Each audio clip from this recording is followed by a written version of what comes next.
kerendahan, Kak. Oh, gede. Kebahagiaan.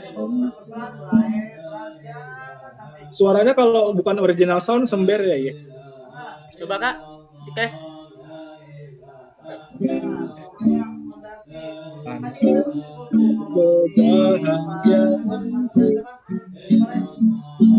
Sember deh, Kak. Coba kalau nggak pakai original sound. Kalau ini nggak pakai, kalau Ya. ini pakai. Oh, coba kalau pakai. Kalau ini pakai nih. Oh, kalau ketinggian bisa di B.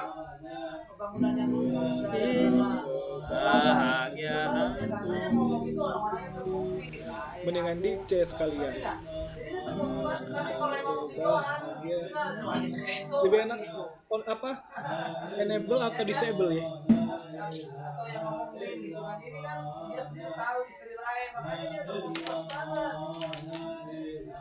Kita pakai earphone nih. Shalom Rahel. Shalom Kak, shalom teman-teman. Shalom. Mana yang lain Rahel? Oh ya ada Le udah datang Le. Shalom Le Fernandes. Udah ada, iya Fernandes. Shalom Kanandes. Le lagi di mana Le?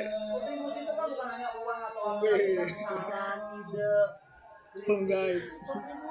On cam ya Kanandes dan yang teman-teman lain juga biar teman-teman yang nonton juga bisa mengenal satu sama lain.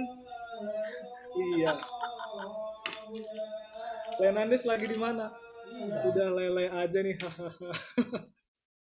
Iya. Soalnya tadi barusan chat sih. Ya. Gak apa-apa ya Le, kan minta link ya. Terus bilang ke saya mau lihat Le. Mau lihat brother.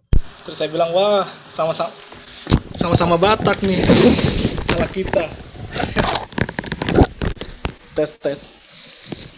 Jadi gitu sejarahnya Rahel. Dan bukan Batak. Apa dong? Brother sebenarnya orang apa? Oh, manggil mau lihat maksudnya sama Batak gitu ya. Jadi yang Batak di sini cuma Rahel doang. Kirain kelamaan gak usah Batak. Oh jadi betul pura-pura Batak ceritanya. Betul juga. Wah, saya di prank nih. Just kidding. Iya kirain Batak tahu. Emang nggak pandang suku sih, tapi seneng aja kalau ada orang Batak.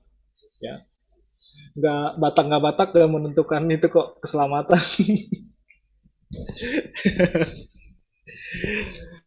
Kalau ini original sound ya. Engkau kebahagiaanku, sukacita dalam hatiku. Oke, kita nyanyi teman-teman ya. Kalau bagi yang belum join, dipanggilin lah. Jadi kita nyanyi. Yuk, Tuhan Engkau kebahagiaanku.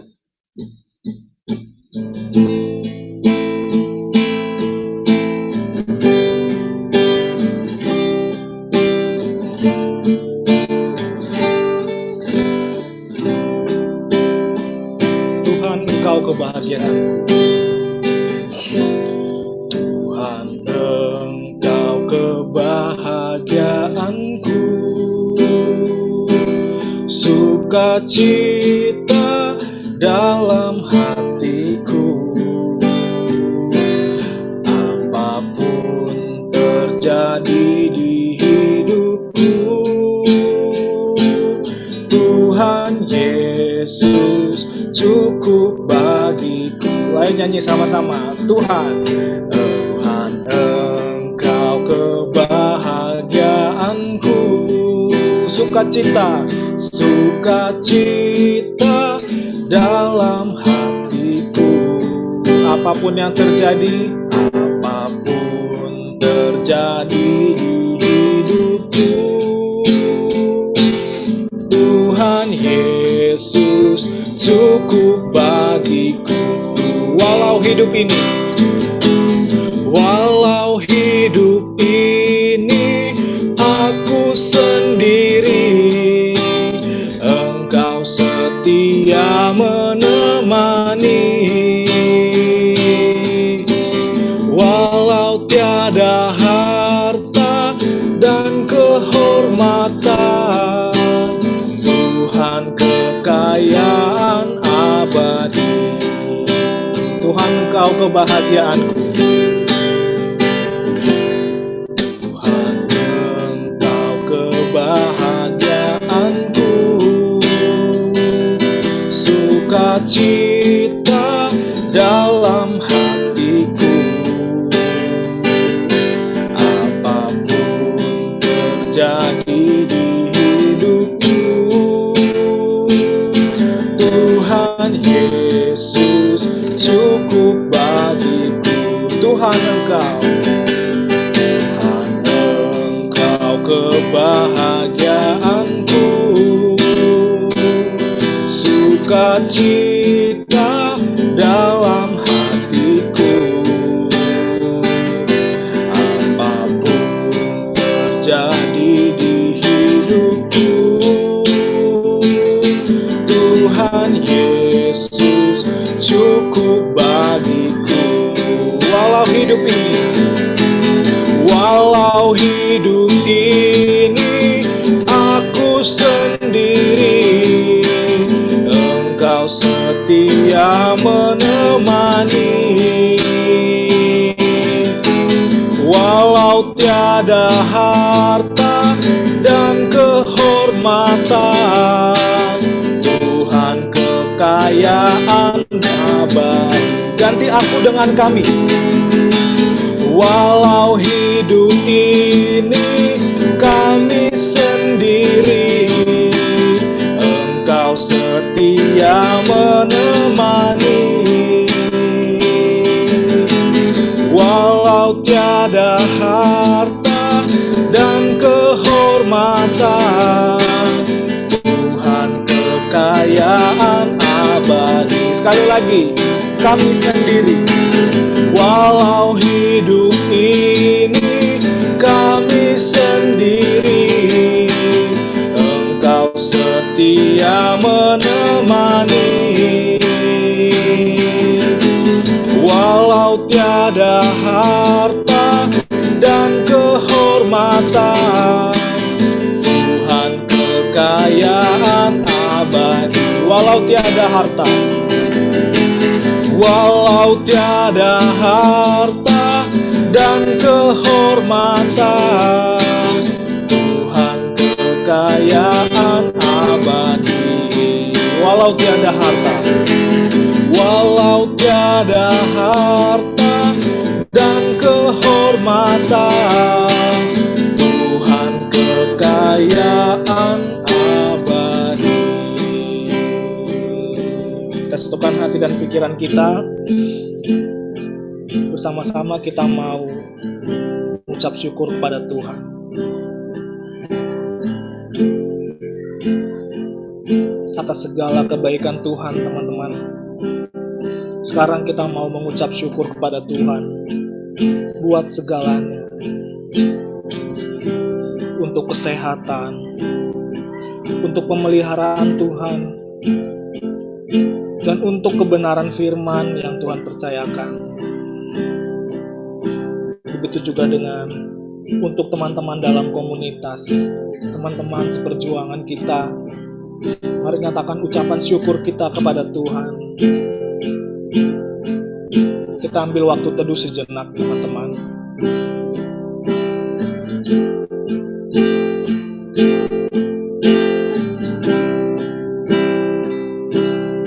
Terima kasih Tuhan.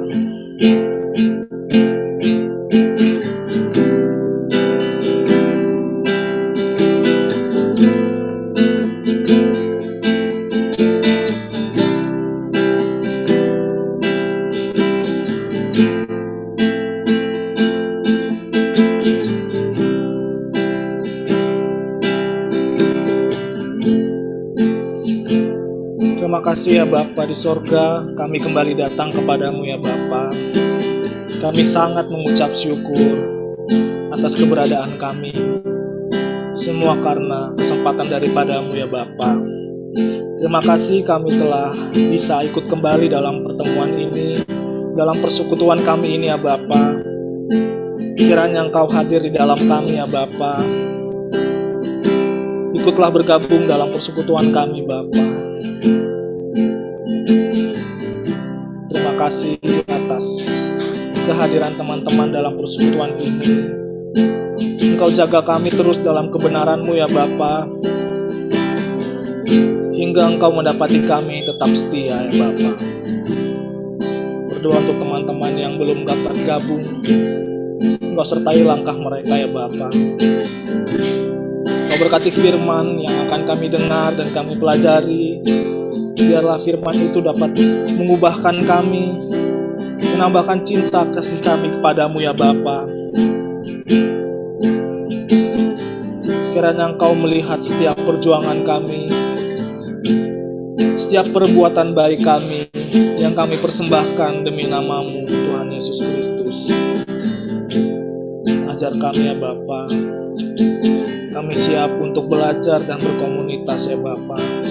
Di dalam nama Tuhan Yesus Kristus, kami telah berdoa dan mengucap syukur. Haleluya. Amin. Oke. Ya. Shalom teman-teman. Ada nambah ya Ruth Panjaitan. Shalom. Ya. Yang bisa on cam yuk. Ya, shalom.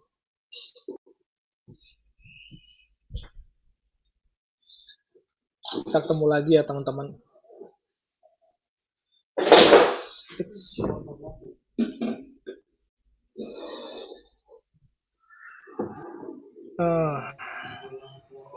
Cukup perjuangan yang panjang dan berat hingga kita bisa ada dalam titik yang sekarang. Kalau kita lihat ke belakang teman-teman, kita melihat apa sih yang membuat kita terus datang ke dalam persekutuan yang di dalamnya ada belajar kebenaran firman yang murni. Apa yang membuat kita bersemangat sehingga kita sampai sekarang masih dikategorikan setia. Dan itu penilaiannya bukan dari manusia, bukan hanya dari manusia, teman-teman. Kalau kita melihat, bukan mengira, tapi merasakan apa yang Tuhan rasa, yang Tuhan pikirkan, kita jujur terbuka, Tuhan pasti bilang kita itu setia. Cuman, belum benar-benar setia, belum betul-betul setia. Ada dalam proses membangun kesetiaan ini, di sini pihak Tuhan yang menilai apakah kita betul-betul setia atau enggak.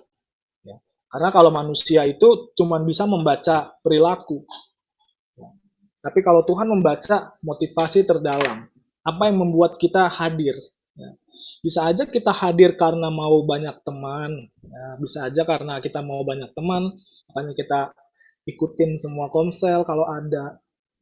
Bisa juga kalau karena kita mau benar-benar bertumbuh serius, ya cari kebenaran firman dimanapun itu diberitakan, datengin atau belajar sendiri bisa. Tapi lebih enak sih pertemuan bersama karena membagi spirit, ya, membagi semangat kalau bertemu langsung.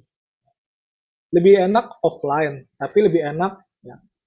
Kalau online memang terbatas ya, cuman ada enaknya juga.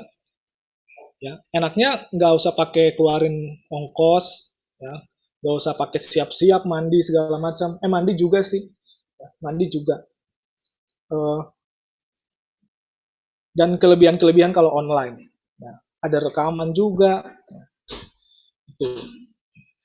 Jadi kalau kita lihat ke belakang, apa sih yang buat kita semangat untuk kita bisa sampai sekarang?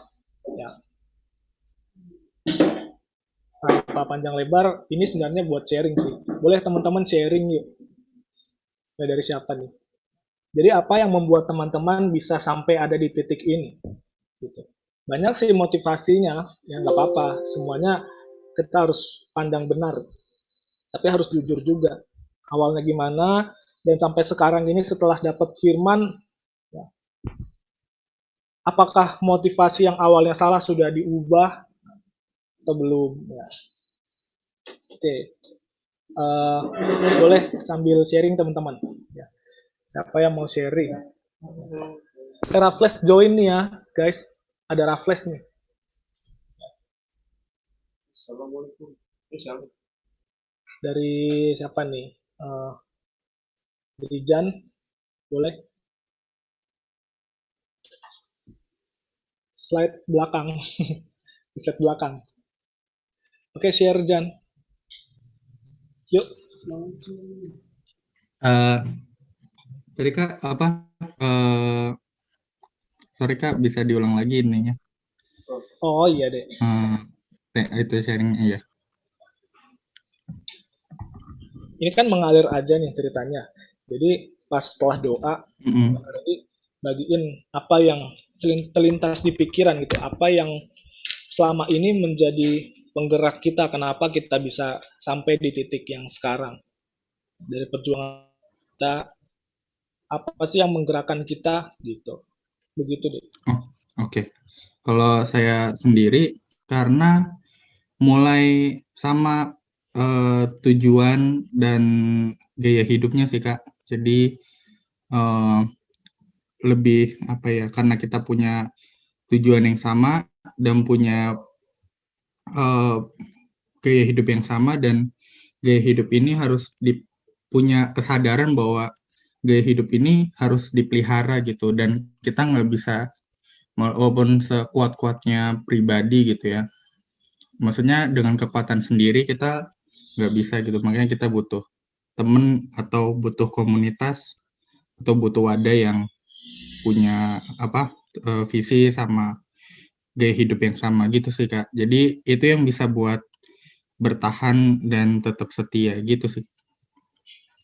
Karena sudah mulai sama gaya hidupnya ya, gaya hidup Iya, yang sama tujuannya. belajar dan tujuannya ya. Iya. Jadi sampai kapanpun sih kalau teman-teman bertahan, kita gaya hidupnya tuh ini, belajar firman, ya, pasang Zoom kalau lagi online, selalu nyediain waktu. Itu namanya gaya hidup. Ya, itu sih bagian kecil. Sebagian besarnya gaya hidupnya mencari dan melakukan kehendak Tuhan di segala situasi, di segala apapun. Tanya terus maksud Tuhan apa. Ya. Tapi bukan sembarang asal bertanya. Kita juga harus baca firman sebagai landasan bertanya kita. Jadi landasannya itu harus firman. Jadi nggak ngasal nanya, maksudnya apa sih Tuhan? Ya dari kejadian ini maksudnya apa sih? Gitu. Jadi nggak ngasal. Karena itu kita pentingnya belajar supaya memperkuat dasar pertanyaan kita. Jadi ada konsepnya. Jadi gitu maksud Jan sebenarnya. Wih polisi. Kirain siapa? Iya, thank you ya Jan. Ada yang udah lama, ada yang masih baru, nggak apa-apa. Mungkin kayak Brother Nico boleh share sampai sekarang ini ya. Kalau Nico udah 3 kali, 4 kali udah ikut ya. Gitu. Boleh share perjuangannya sampai sekarang. Ini udah perjuangan juga. Perjuangan juga. Ini dikit ke orangnya ada berapa nih? 8. 9.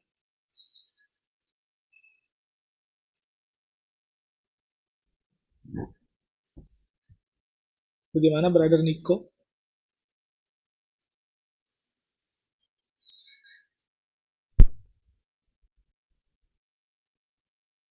Oke, skip nggak apa-apa ya. Nanti giliran belakangan. Selanjutnya Raffles. Ini slide belakang betulan Raffles nih. Di sini nggak ada slide.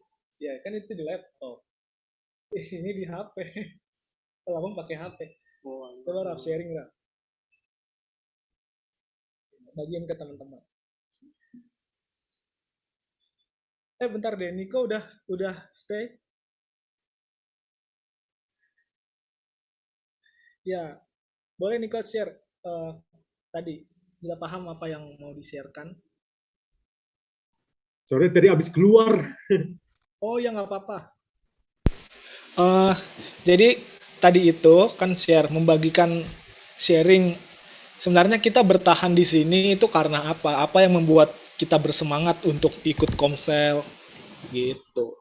Begitu. Tadi udah Jan baru satu orang. Hmm, kalau saya sih ya kayak kayak kayak punya pengalaman gitu loh, kayak punya cerita kayak biasa, hal yang biasa.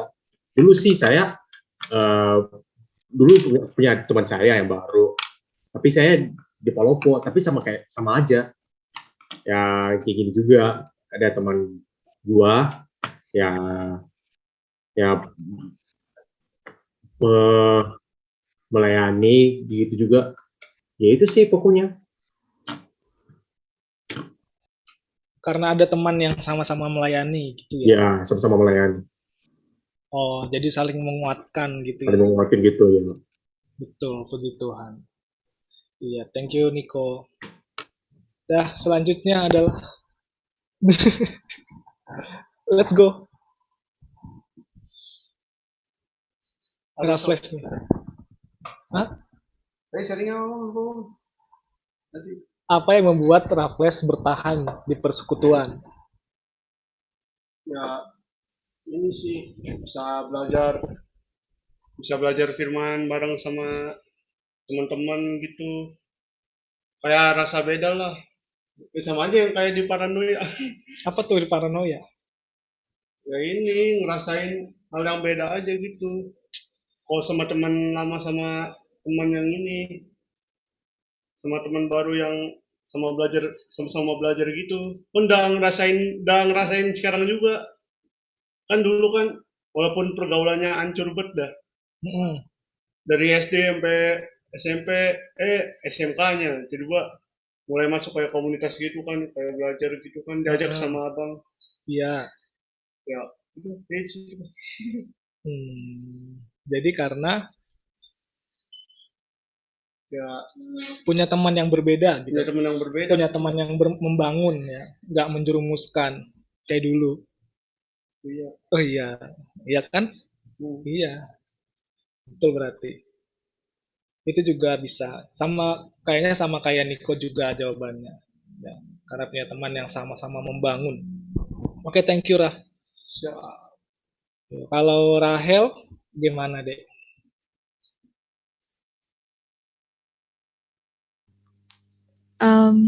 Aku kayak gabungan dari alasan eh tadi sama kayak Raffles sama kayak Nico, tapi gabungan juga sama Jan kali ya. Karena aku ngerasanya em, apa ya, biar kalau punya teman bareng itu kan kayak eh paham gitu kalau misalnya kita cerita dan kayak nggak takut untuk sekalipun meleset nggak meleset jauh gitu saran-sarannya kayak gitu kan, karena aku juga kebetulan tipikal yang suka cerita gitu, maksudnya tipikal yang butuh orang lain untuk ngambil keputusan, jadi kayak itu penting banget sih salah satunya. Sama kayak ngerasa kadang no way back gitu, kayak udah keburu tahu terus kalau mau balik lagi tuh kayak udah ini deh, sayang gitu, jadi ya mau nggak mau ya lanjutin aja gitu meskipun pelan-pelan gitu. Jadi karena udah tahu yang benar ya, ditambah ada teman-teman juga yang menjaga, jadi ya nggak, kemungkinan besar untuk balik ke cara hidup yang lama sulit ya, lebih sulit. Jadi udah terhisap, ada bahasanya terhisap ke cara hidup yang benar. Oke, thank you Rahel. Oh, namanya Rahel Susana ya, bukan Rahel Manalu doang ya? Iya, Manalunya nggak ada di akte soalnya kan. Oh iya, rata-rata orang Batak nggak ada itunya ya, di akte nggak ada marganya ya. Tapi adik aku udah ada kak. Papa dulu belum paham aja cara masukin marga di akte. Oh iya, ada temen juga soalnya. Dia mau daftar kuliah, dia nggak ada. Dia namanya cuman Dosro Reski. Dia kan marganya Turnip. Kok nggak pakai Turnip bro? Jangan dihilangin dong marganya. Iya, orang emang nggak ada di akte gitu. Iya, thank you Rahel. Dari siapa nih? Yehud, slide pertama sekarang.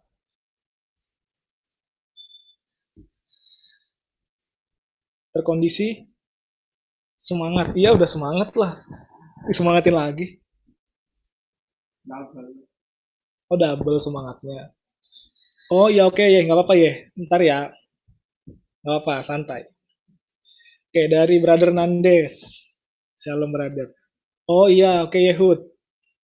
Ya nggak apa-apa ya. Shalom. Shalom.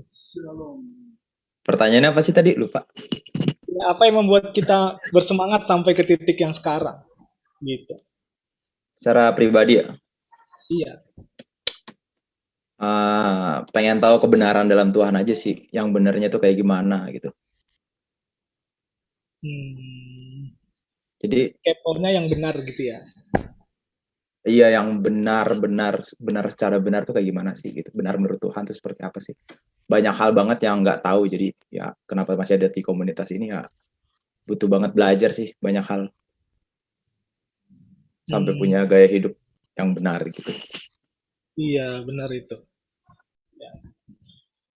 Oke, makasih brother ya. Keren. Dan yang kedua ada Noel. Noel lagi pergi tuh ya? Nggak ada. Oh iya, lagi kosong. Sorry Karin, sorry. Udah? Udah. Oh iya, oke ya.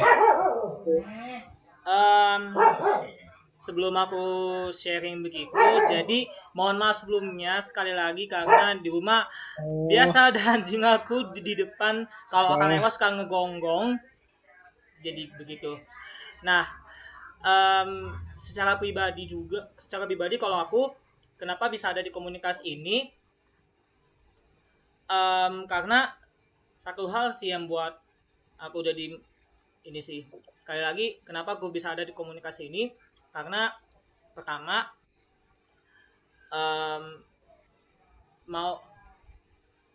thank you Kanandes. Jadi triple semangatnya. Double. Tadi dari Raffles sama ini. Iya. Oke. Oh, double ya. Oke. Jadi yang pertama mengenai kebenaran sih, gimana caranya supaya kita bisa belajar kebenaran lebih lagi itu, walaupun latar belakangnya beda, gerejanya di mana begitu, tapi tetap satu tujuan, yaitu mengenakan karakter Kristus itu. Sama yang kedua, teman-teman baru sih, karena selama ini kan mulai dari teman sekolah, terus teman nongkrong, banyak teman lah istilahnya kayak di luar kita, yang benar-benar kalau misalnya kita lagi ngobrol tentang Alkitab, jadinya cara penjelasannya tuh jadi gak nyambung gitu, jadi bisa ketemu gitu. Itu sih salah duanya, Kak. Keren. Udah mulai merasakan bedaannya. Oke, thank you ya. Iya. Oh ya, sama satu lagi Kak, sama ini Kak, sama apa namanya, sama keseruannya sih. Bukan berarti keseruan yang seru yang over itu, jadi seru tapi ada belajarnya, ada sharingnya, supaya kita tuh bertumbuh gitu, terutama aku sendiri gitu. Iya. Gitu. Thank you Kak Randy, thank you teman-teman semua, thank you teman-teman yang menonton live streaming yang sudah menyaksikan kita lagi sharing begini. Oh iya, oke, thank you ya. Siap. Ya, udah rekam ceritanya. Oke. Iya, oke. Baru Noel. Let's go.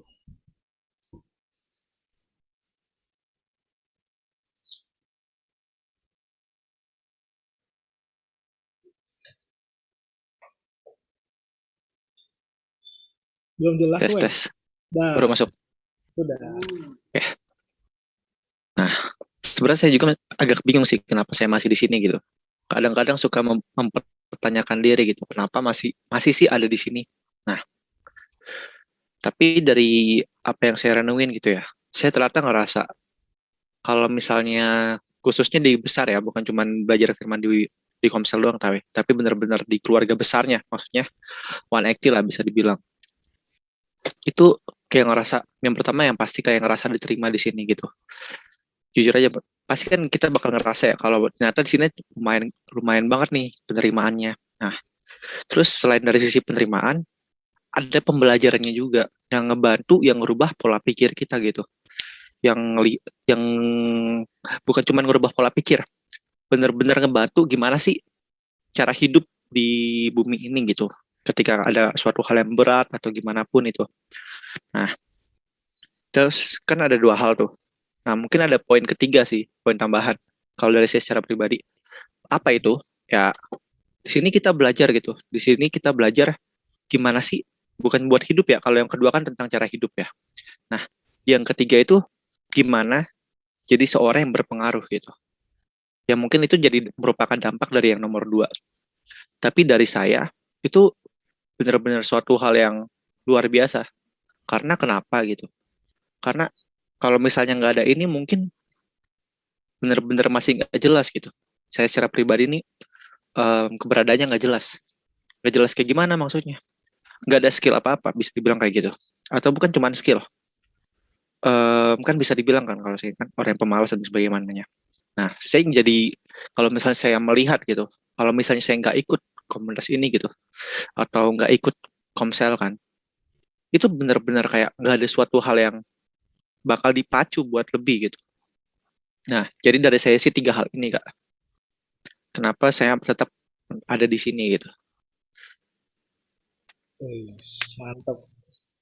Ya, thank you, Well. Tetap semangat deh. Memang betul sih penerimaan yang benar dan tulus ada di gereja yang benar. Itu komunitas yang belajar firman. Nah, kalau saya kenapa bisa sampai sekarang ya? Saya kan di persekutuan ini, kan sekarang namanya Wonekti, dulu KGB. Dari pas 1 SMA. Dari 1 SMA. Saya menemukan sebuah pengajaran, dan ini saya yakini dan imani, itu benar-benar benar. Karena di situ mengupas bagaimana cara hidup kekristenan yang sejati, itu seperti apa. Jadi, saya di SMA, Kak Ais biasa pelayanan datang ke sekolah 110. Begitu dia datang, dia jelasin, ternyata itu benar-benar yang harus kita cari, kekristenan ya, kekristenan. Apalagi definisi tentang tujuan keselamatan ya, dikembalikan manusia ke rancangan semula. Nah, konsep itu sebenarnya itu yang nggak diajarin sama sekali di gereja atau di kegiatan-kegiatan sebelumnya. Karena berujung kepada nggak jelas. Jadi begitu saya dengar dari Kak Ais, baru deh jelas. Kesana kita mau mengarahkan diri. Jadi kesana tempat pelabuhan kita, yaitu memiliki karakter seperti Kristus dan pulang ke rumah Bapa. Itu. Setelah tahu begitu ya, setelah menyelami kebenaran firman, saya pribadi mungkin lebih semakin banyak tahu firman, semakin dalam tingkat penyerahan saya. Gitu. Jadi semakin tahu kebenaran yang udah dibuka-bukain ya, dibukakan pengertiannya sama Tuhan, saya pribadi semakin berbalas budi ke Tuhan lewat sarana persekutuan ini, komunitas kita. Jadi disitulah saya memberi hidup. Jadi semakin tahu banyak, semakin dalam penyerahan saya pribadi ke Tuhan lewat kepercayaan ini. Kita kan semua kepercayaan dari Tuhan. Semakin banyak pemahaman, semakin dalam tingkat penyerahan yang harus kita serahkan. Jadi segalanya, dari waktu, memprioritaskan ini, jadi dari beberapa janji, beberapa kegiatan, saya pasti prioritasin ke sini. Kecuali kalau hal yang sangat-sangat urgent, saya nggak ikut pertemuan. Atau lagi lelah, sangat-sangat lelah. Kemarin sih saya nggak ikut musik for soul ya, udah capek banget. Jadi tidur tuh, pas pulang kerja langsung tidur. Sangat-sangat capek. Karena belum dapat libur. gitu. Jadi karena itu teman-teman. Nah, semoga dan pasti sih ya, Tuhan melihat segala perjuangan kita ya. Tuhan melihat segala yang kita lakukan. Di situ Tuhan di atas sana Tuhan menuliskan gitu catatan pribadi. Pasti. Ini analogi. Tuhan menyiapkan catatan pribadi bagaimana perkembangan Yehud, perkembangan Raffles selama hidup. Nah, apa aja pengorbanan-pengorbanan yang dia kasih untuk kerajaan Tuhan. Tuhan punya catatan pribadi. Kita harus tahu itu dan harus sadar. Nah, jadi setiap pengorbanan kita untuk Tuhan, itu Tuhan pasti nilai. Dan Tuhan pasti selalu menerima. Gitu teman-teman. Jadi saat kita mendapat penerimaan itu, adanya pengorbanan yang diterima, itu yang menentukan sikap kita ke Tuhan. Semakin ngerasa penerimaan, semakin besar effort usaha kita untuk pelayanan. Nah, kita langsung masuk nih. Kita buka ayat dulu yuk. Tolong buka 2 Korintus 10 ayat 12 sampai 18. Di sini memuat perjalanan Paulus dalam pelayanan.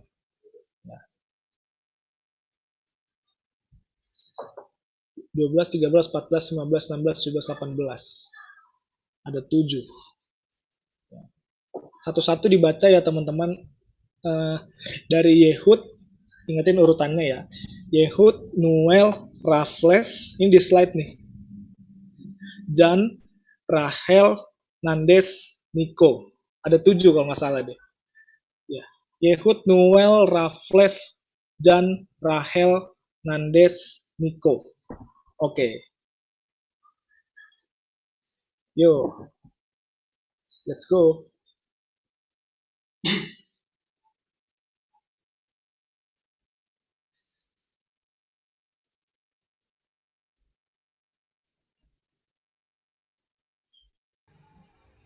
Yang duluan siapa, Kak? Ke Yehud. Oke. Yehud, Aku duluan. Noel, Raffles. Oke, aku duluan. 2 Korintus 10 ayat 12 sampai dengan 18. Ayat 12-nya, memang kami tidak berani menggolongkan diri kepada atau membandingkan diri dengan orang-orang tertentu yang memujikan diri sendiri. Mereka mengukur dirinya dengan ukuran mereka sendiri dan membandingkan dirinya dengan diri mereka sendiri. Alangkah bodohnya mereka.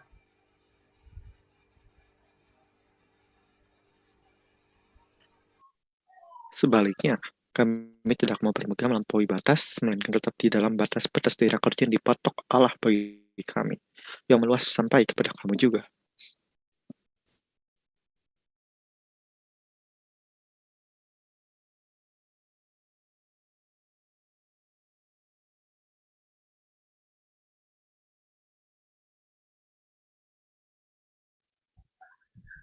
Sebab dalam memberitakan Injil Kristus, kami telah sampai kepada kamu, sehingga kami tidak melewati batas daerah kerja kami, seolah-olah kami belum sampai kepada kamu. Kami tidak bermegah atas pekerjaan yang dilakukan oleh orang lain di daerah kerja yang tidak dipatok untuk kami.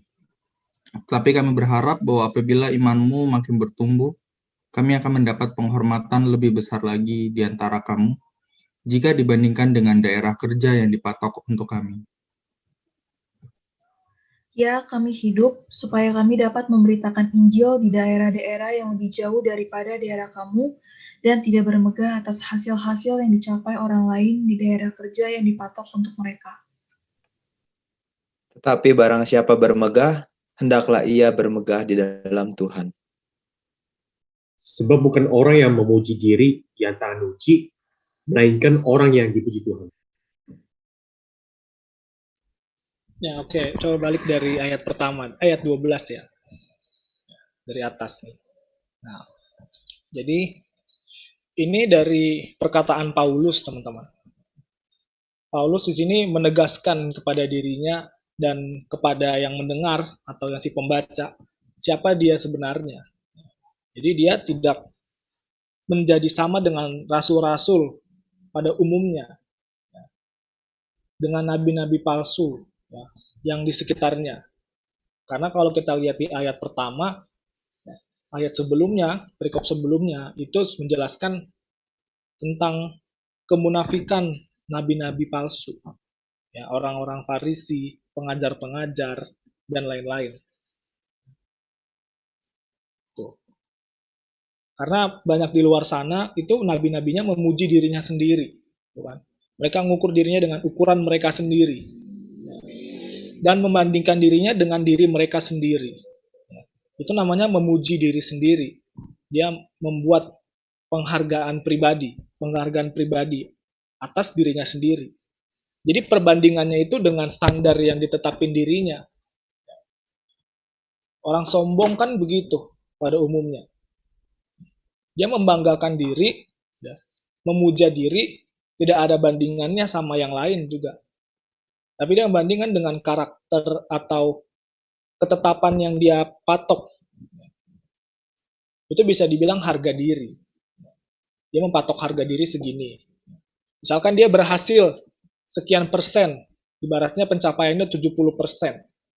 Nah, hasilnya yang udah didapat.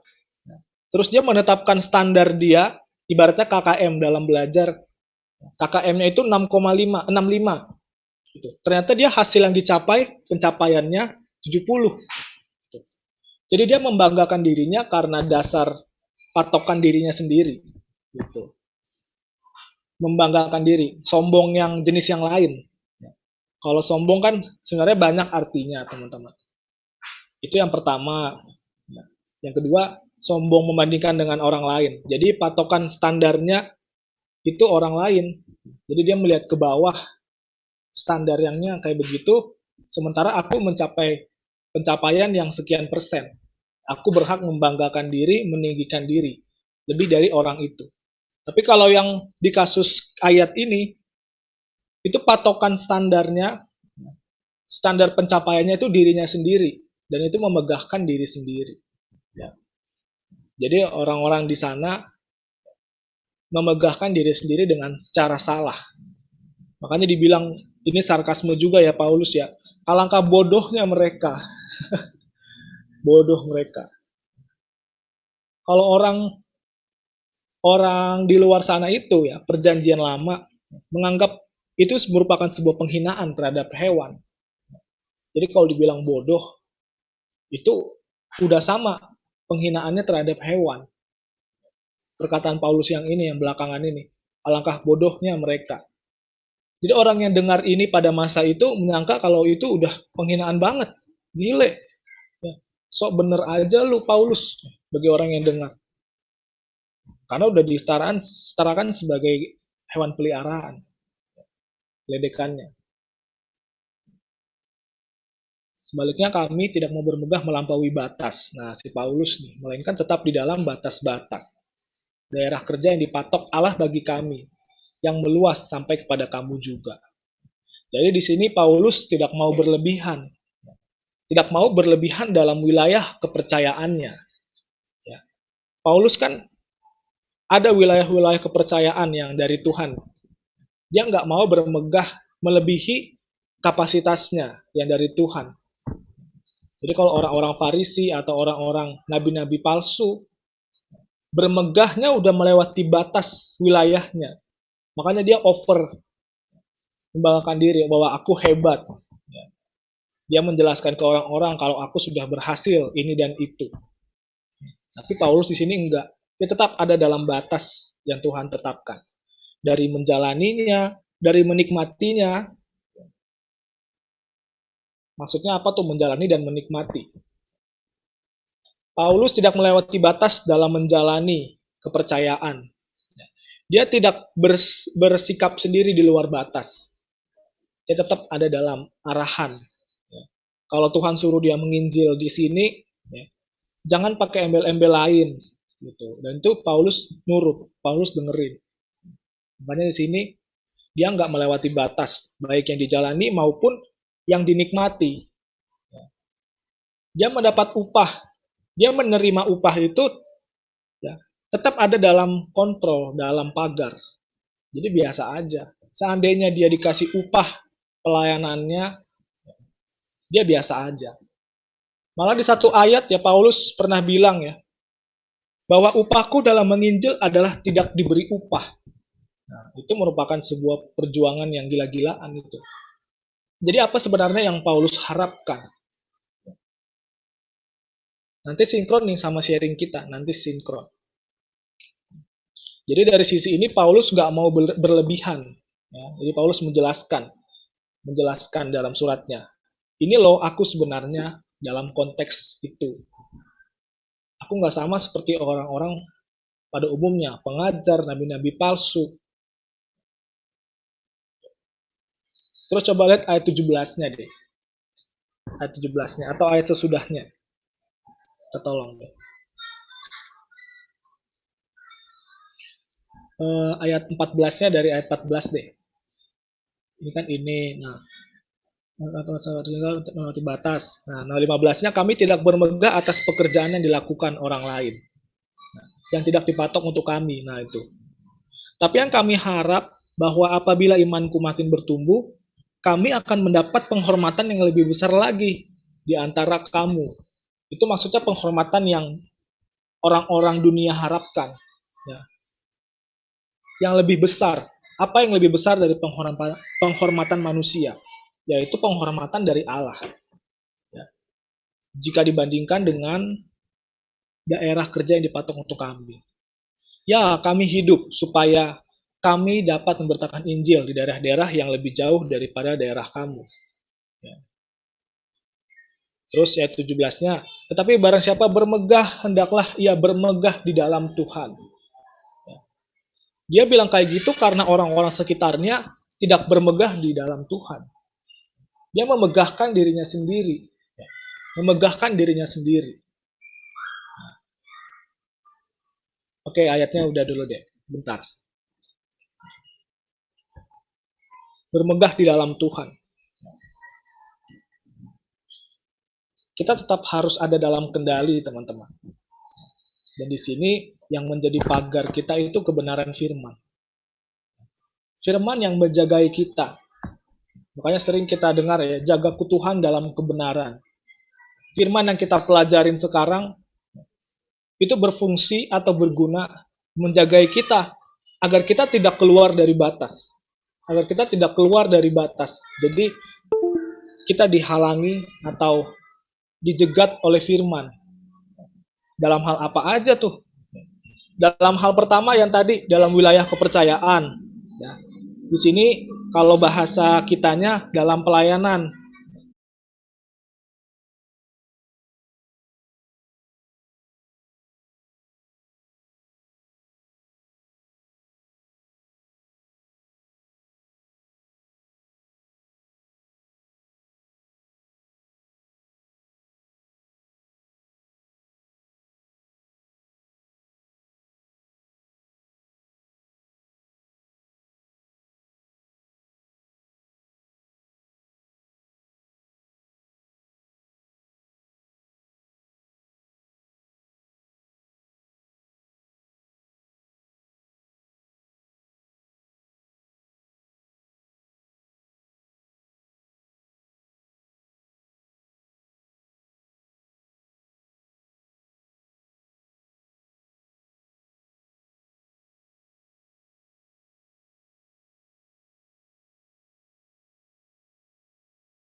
Kayak gitu, lu nggak merasakan apa yang gua impikan. Ya. Suatu saat nanti lu Sorry pasti Kak bakal. Randy, sorry.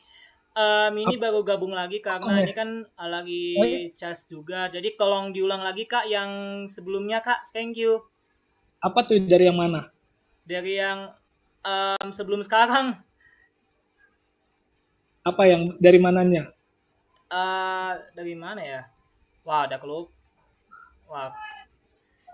Udah lupa kayaknya Kak, soalnya pas live tadi tiba-tiba ini Kak karena lagi ngecas gitu. Oh, Thank you Karen. tadi dari mana dong ulangnya?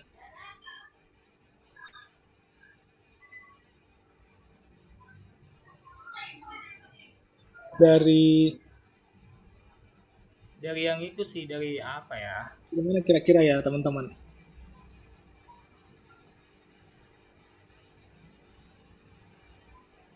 Dari mana ayo? Biar nggak ketinggalan banyak.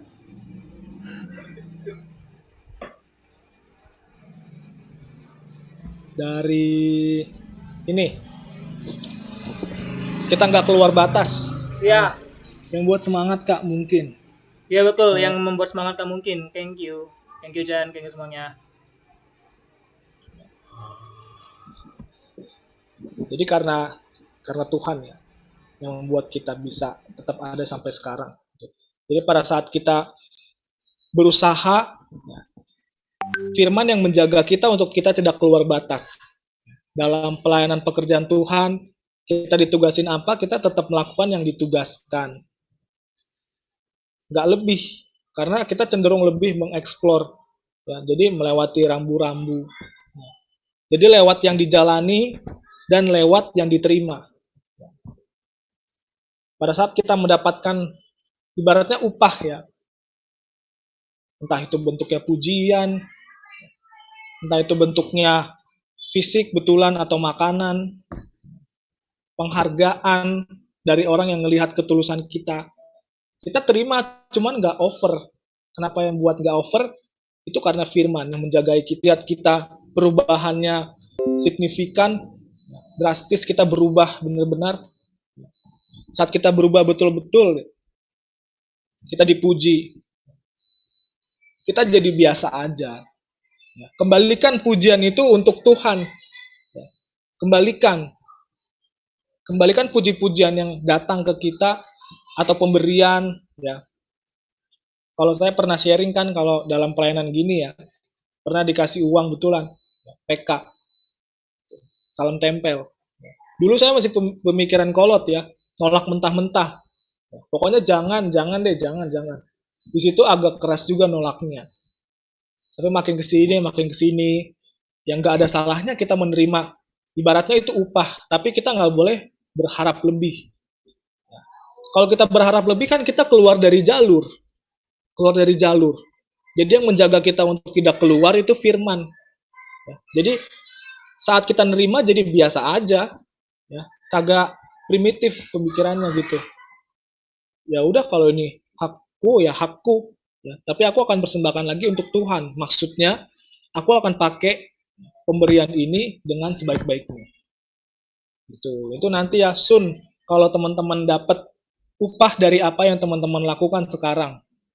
Gitu. Jadi jangan over. Sekarang kita belajar untuk jangan over menerima pujian, menerima penghargaan gitu. Ya. Kalau kita over sikap kita, itu sama aja kita mencuri kemuliaan Allah. Kita menjadikan diri kita sebagai tujuan dari persembahan. Kita namanya mencuri kemuliaan Allah. Harusnya Allah yang dipermuliakan. Kok malah kita? Kalau kita dipuji, kita jadi senangnya berlebihan. Ya. Karena yang kita tahu, yang kita pelajarin kemarin-kemarin juga di pertemuan lain. Manusia cenderung senang saat dipuji. Manusia cenderung suka atas puji-pujian. Ya. Itu namanya penghargaan dari manusia. Langsung kepancing untuk melakukannya lagi. Itu pada umumnya manusia begitu. Ya.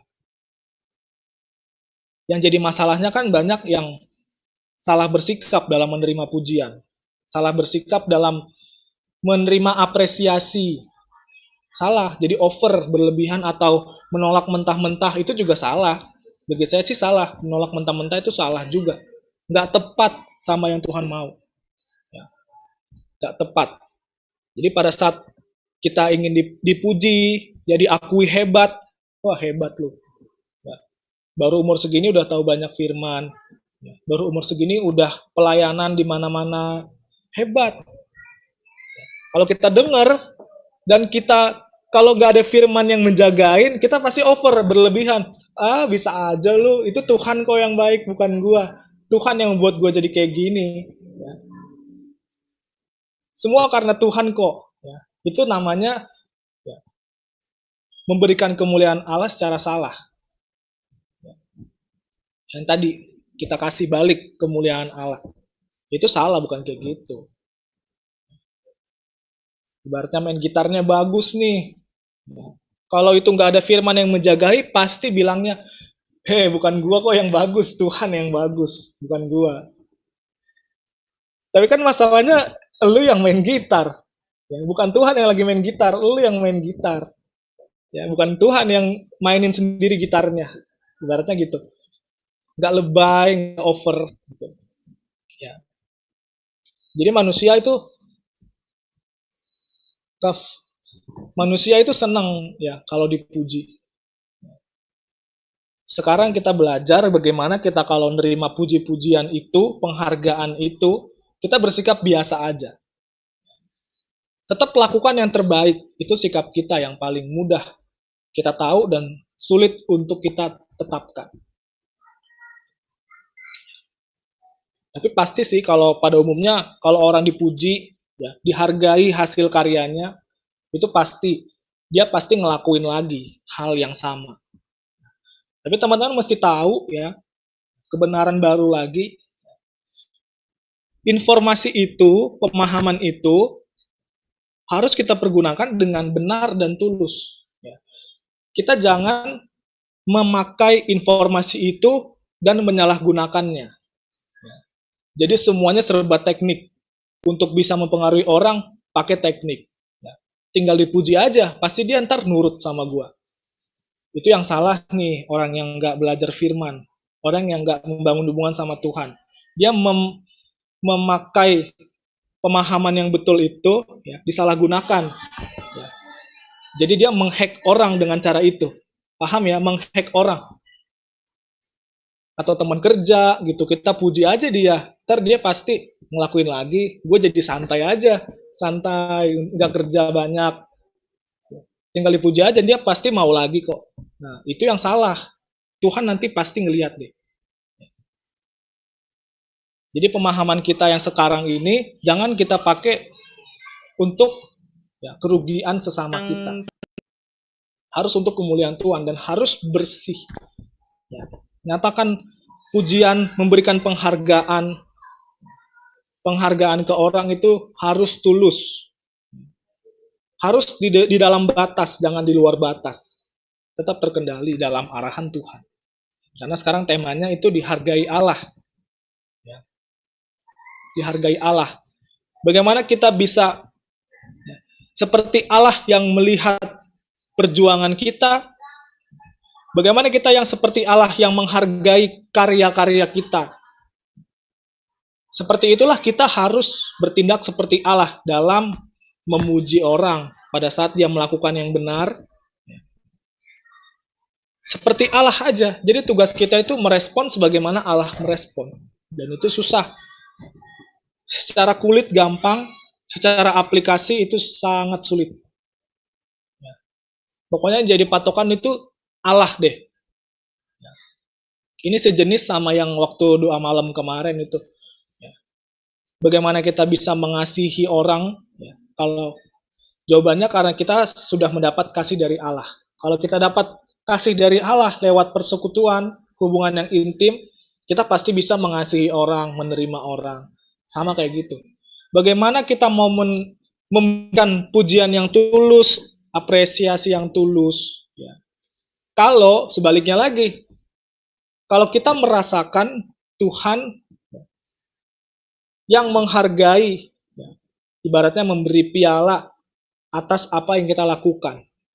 Belum piala sih, tapi baru ibaratnya geladi resik piala.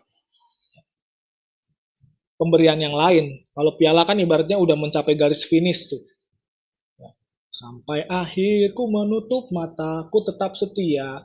Baru akhirnya. Sampai ku dapatkan mahkota kehidupanku. Piala itu juga sama, mahkota kehidupan. hadiah paling terbesar yang dibutuhkan manusia. Itu. Jangan jadiin konsep ini sebagai hanya sekedar teknik ya. Di sini dibutuhkan kejujuran hati, ketulusan hati. Coba kita lihat ayat 18 nih ya.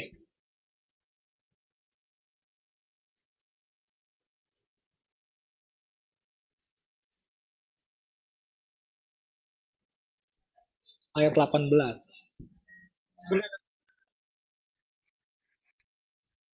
Oh ya, oke. Ya.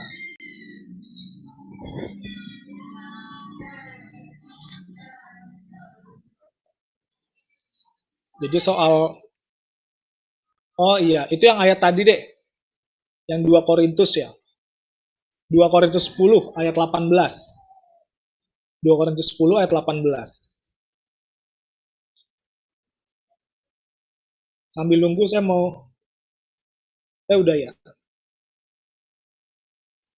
Nah ini, sebab bukan orang yang memuji diri yang tahan uji, melainkan orang yang dipuji Tuhan.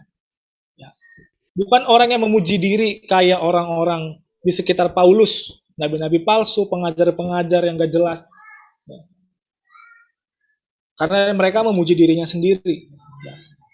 Bukan orang yang memuji diri yang tahan uji, yang bisa bertahan dalam pelayanannya dan yang diterima Tuhan atas pelayanannya, melainkan orang yang dipuji Tuhan. Orang yang dipuji Tuhan pasti akan tahan uji. Oke, ayatnya udah deh. Jadi kita udah tahu ya bentuk kesombongan membandingkan dengan orang lain, sama membandingkan diri dengan diri sendiri. Maksudnya dia menetapkan standar bagi dirinya sendiri, atau sama disebut dengan harga diri.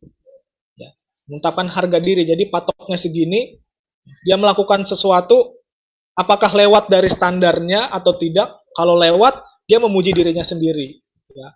Membangga-banggakan, ya. Memuja dirinya sendiri. Itu namanya mencuri kemuliaan Allah. Harusnya kan biasa aja kita, nggak over. Saat kita berhasil melakukan sesuatu, biasa aja, tetap berusaha melakukan yang terbaik dan jadi yang terbaik aja.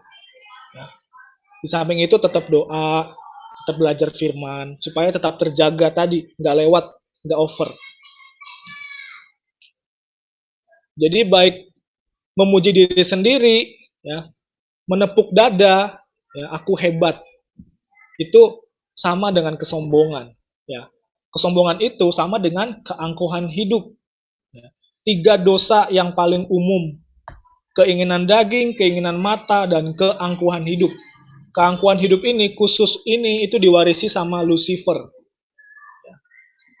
Jadi kalau kita ngerasa angkuh, menepuk dada atas pencapaian kita, hati-hati apakah kita udah sama kayak Lucifer atau enggak. Kita berpotensi untuk sama kayak Lucifer kalau kita menepuk dada atas segala pencapaian. Jadi respon kita gimana, Kak? Ya tetap biasa aja, lakuin kayak biasa gitu. Nggak ada over, nggak ada selebrasi, apapun. Ya. Boleh, cuman harus tetap dalam batas. Gitu. Jadi memuji diri sendiri bukanlah sebuah pujian. Seringkali tindakan tersebut sama bodohnya. Dan sama, ibaratnya tololnya, bodoh dengan kesombongan. Memuji diri sendiri itu. Jadi daripada kita sibuk memuji diri kita sendiri, ya, mengadakan selebrasi atas pencapaian kita, dan kita dipuji lagi sama orang, kita makin senang lagi. Kecenderungan manusia yang kayak tadi itu, kepancing lagi kita. Daripada sibuk begitu ya, lebih baik kita bermegah di dalam Tuhan. Lebih baik kita berusaha untuk tetap berkenan di hadapan Tuhan. Karena perkenanan Tuhan itu sebenarnya adalah pujian yang terbaik. Jauh, sangat jauh, buset dah. Jauh dari pujian dari orang. Penerimaan atau penghargaan dari Tuhan itu sangat-sangat jauh bernilai dibanding penghargaan dari orang lain. Kejar aja yang itu, karena itu bersifat kekal. Penghargaan dari Tuhan saat kita berjuang melakukan kebenaran, ya, kita berhasil melakukan kebenaran firman, bukan dalam motivasi supaya orang lain melihat perbuatan baik kita, ya, tapi harus kita mendapat verifikasi dari pujian yang dari Tuhan. Apakah Tuhan sedang melihat sikapku sekarang? Itu dalam doa kita. Ya. Tanyakan terus, perkarakan terus. Ya. Bagaimana penilaian Tuhan terhadapku, ya? Saat aku melakukan kebenaran, ya, terus kita berdoa, Tuhan, bagaimana penilaianmu terhadapku? Apakah engkau senang atas setiap yang aku lakukan, setiap yang aku katakan, dan setiap yang aku pikirkan? Itu aja yang teman-teman perkarakan terus. Lebih bermanfaat dan bersifat kekal. Bersifat kekal. Ya. Jadi pujian yang terbaik itu adalah pujian dari Allah. Simple. Tapi mendapatkannya susah banget. Susah kalau tidak dibiasakan. Kalau nggak dapat nih kita pujian dari Allah, penghargaan dari Allah, maka ini sebab akibat lagi. Ya, sebab akibat, ingat ya, ini semua berkesinambungan teman-teman. Kalau kita nggak sering merasakan memverifikasi pujian dari Allah, maka dalam setiap ungkapan puji-pujian kita, ya, itu terjadi secara tidak murni. Pasti ada embel-embelnya, di balik itu semua ada embel-embelnya. Itu, ya. Bagaimana buat tulus, bagaimana kita bersikap tulus, ya. Kalau kita dibersihkan hatinya sama Tuhan terlebih dahulu. Jadi bagaimana kita mengapresiasi, menghargai pemberian orang lain, perjuangan orang lain. Terlebih dahulu, kita harus merasakan atau memverifikasi penghargaan yang dari Tuhan. Di situ di dalam itu termuat coram Deo, kita bergumul. Ya, hasil optimal kita bergumul dengan Tuhan. Sebenarnya Tuhan merasakan apa sih dalam setiap pergumulan gue, dalam setiap pencapaianku tadi, ya. Sejauh ini kita melihat ke belakang, ternyata gue masih militan ya. Di dalam proses yang panjang itu, kita bergumul. Sebenarnya Tuhan menilai gue bagaimana? Bahasa sehari-harinya gini. Bagaimana Tuhan menilai perjuanganku saat ini?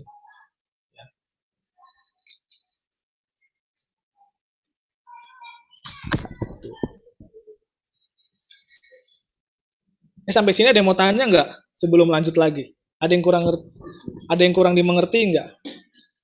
Paham ya teman-teman? Biar kita lanjut. Ya. Saya mau nyapa yang baru datang nih. Shalom Bro Alvin. Shalom Bella Enerstin. Shalom Joseph. Oke ya teman-teman ya, jempol ya. Shalom. Salam Yo, semua. shalom. Yo. Kalau ada yang nggak mengerti, inget ya. Baru nanti belakangan tanyanya.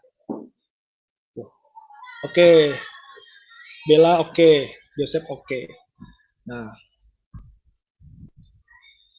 Jadi yang harus kita waspadai nih, kecenderungan kita yang senang kalau dipuji. Bangga kalau dipuji. Rasa over kalau dipuji. Mendapatkan pengakuan, penerimaan. Itu harus kita waspadai. Jangan sampai reaksi kita itu di luar batas. Jangan sampai reaksi kita di luar batas. Dan jangan sampai kita memakai pengetahuan ini hanya sekedar teknik dalam memperlakukan orang lain. Namanya itu menghack orang lain ya. Menghack supaya orang itu bisa menuruti perkataan kita. Harus tulus. Harus tulus. Jadi jangan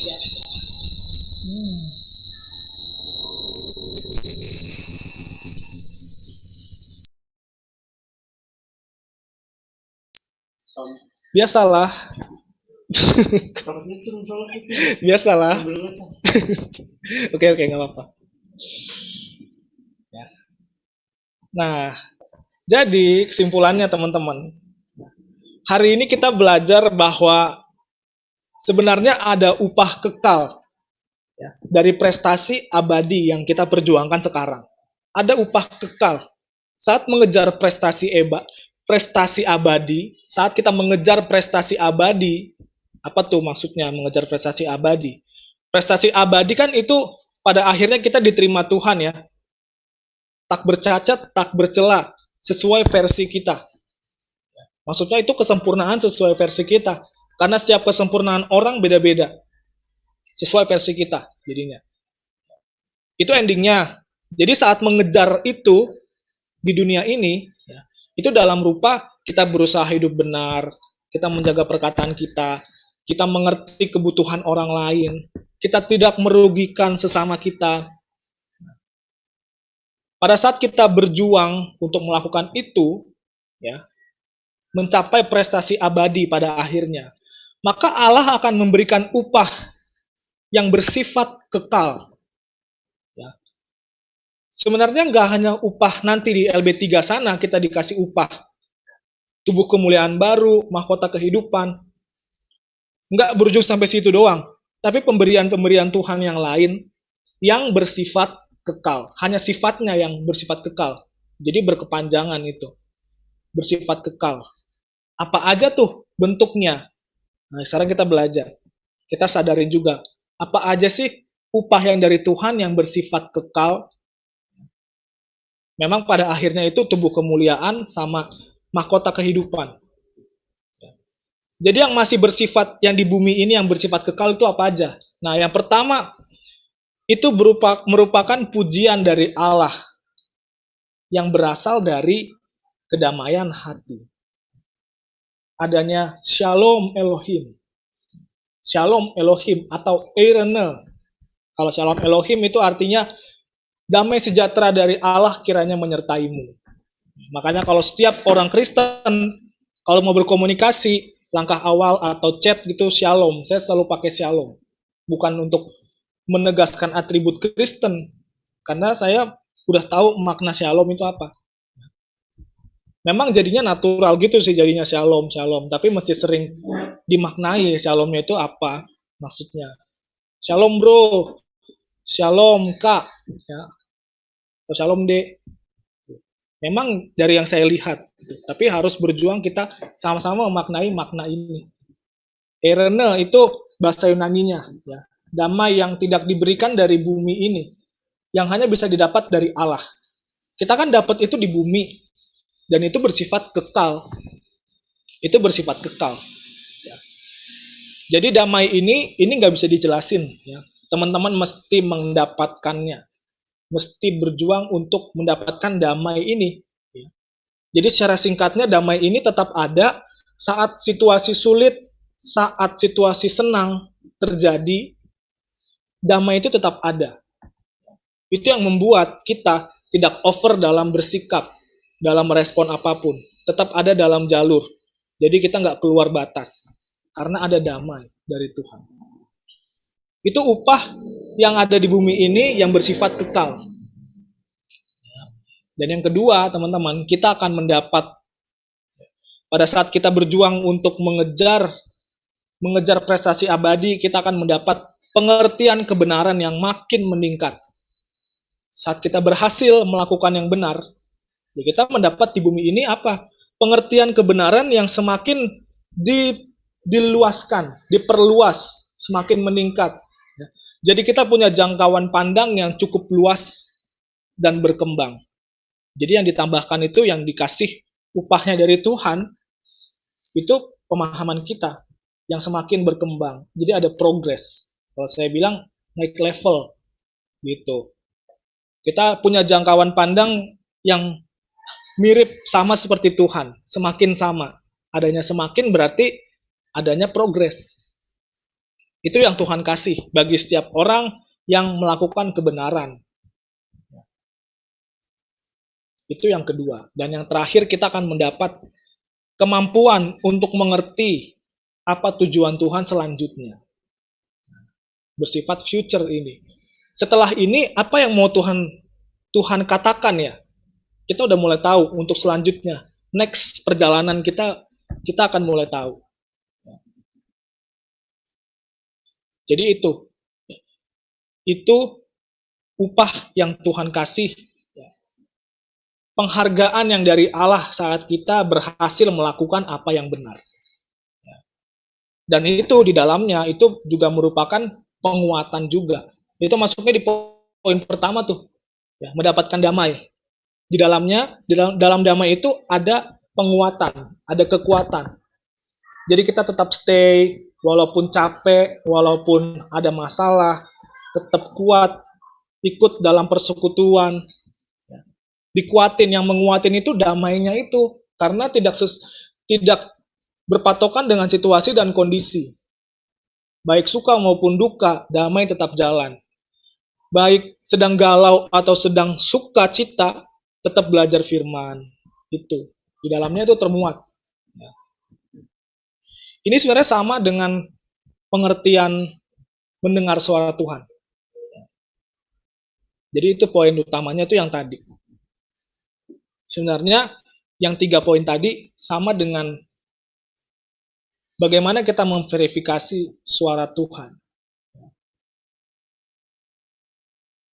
Kalau untuk pembahasan sampai sini udah oke. Ini next topik sih, singkat. Dan ini mau sharing-sharing aja dan ini ntar akan dibagi. Mau share ke teman-teman dong mau denger sharing teman-teman lagi. Apa yang menjadi standar kita jika kita mengetahui ini suara Tuhan atau enggak? Bagaimana kita membedakan manakah suara Tuhan dan mana suara hati manusia? Itu sama tuh. Itu berkaitan dengan upah tadi yang diberikan Tuhan. Kita udah dapat jawabannya upah itu. Dan yang ini sama kayak yang upah itu. Sama dengan kita mendengar suara Tuhan. Kita kan dalam pergumulan kita ya, kita dapat konsep kebenaran, ikuti kata hati Tuhan. Ikuti suara Tuhan aja. Suara Tuhan itu yang terbaik. Nah sekarang patokannya apa? Ya, kan kita nggak bisa langsung mengklaim suara hati itu ternyata suara Tuhan. Gitu. Boleh share deh. Patokan suara Tuhan itu apa sih menurut teman-teman? Verified-nya loh, verifikasinya. Dari mana dulu nih? Sukarela deh. Yuk. Siapa? Bagaimana kita bisa mengatakan ya itu suara Tuhan? Yuk, buat yang insan Pentakosta, mari bersuara. Apa? Yuk, yang insan Pentakosta, mari bersuara. Siapa tuh yang bersuara? Bukan. Yuk, Calvin, kita sebagai insan Pentakosta harus bersuara. Oh, Yehud dulu deh berarti. Yehud dulu deh berarti. Sponsor. Ayo insan Pentakosta. Jadi kalau ini udah pahami untuk mendengar suara Tuhan dan menentukan itu suara Tuhan atau enggak, itu patokannya apa? Standarnya. Oke, Yehud, let's go. Oke, kalau dari aku sih ini, nah kalau dari aku sih ini Kak, dari yang aku dapat, bentar. Ya nggak apa. Mungkin di chat juga nggak apa-apa kalau nggak mengkondisikan. Kalau nggak terkondisi di chat nggak apa-apa. Mau chat aja ya? Ya. Chat atau mau nanti speak up? Biar hemat waktu. Chat ya. Chat atau mau Oh ya Calvin dulu ya. Oh ya udah oke deh. Oke. Ya udah. Oke. Brother Alvin. Shalom. Shalom semua. Sorry Kak, aku izin off cam karena di tempat saya lagi mati ya lampunya. Gitu Oh jadi iya. izin off cam.